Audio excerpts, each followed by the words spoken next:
Got a 6'5", attitude, but I still 5'4" in my boots. Got a 6'5".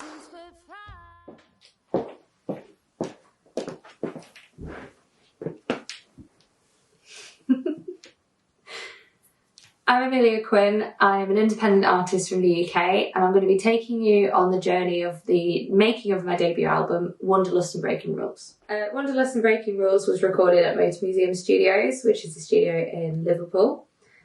We did it in 2 days for a couple of reasons, really. One being that I and some of my band members as well have got day jobs, or sort of the 9-to-5 jobs. Just leave it. Just listen to it again. Just listen to it in it. To be fair, I listened to it and it didn't seem much that I want. Just listen. Happy with, listen to the whole thing in its entirety again. When I pitched the idea to my band of going in and recording the album, I think they thought we were going to do a bit here and a bit there.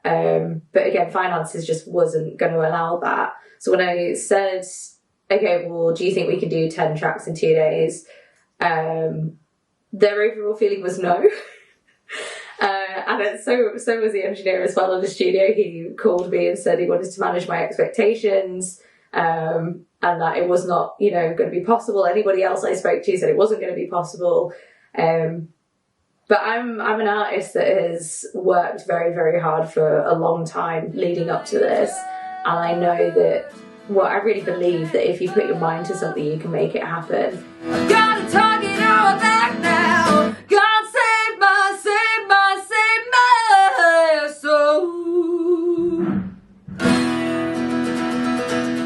So when we got through the first day and we'd kind of tracked half of the songs, I'm not gonna lie, I was feeling it. I was feeling good about it.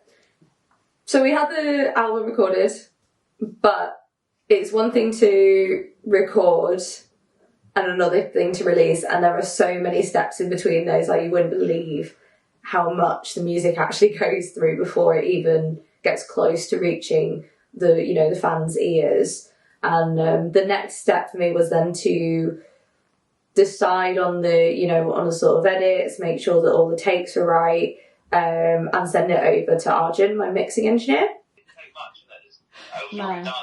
It sounds good. No, it sounds really good. But I want to get your opinion, because I don't think there's only one thing that I do. I'd only put the solo up, like the guitar solo, not the harmonica one, the guitar solo. I'd put that up levels wise just a little bit, just so it sits just on top of everything else, because it's getting a little bit lost.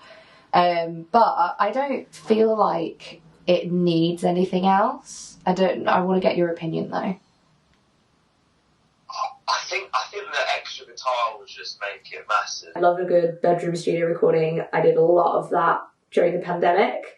But it's been a whole new experience doing it in a studio and doing it this way. And I think it's really set the bar for me in terms of enjoyment, in terms of the quality, and just being able to really immerse myself into the whole process.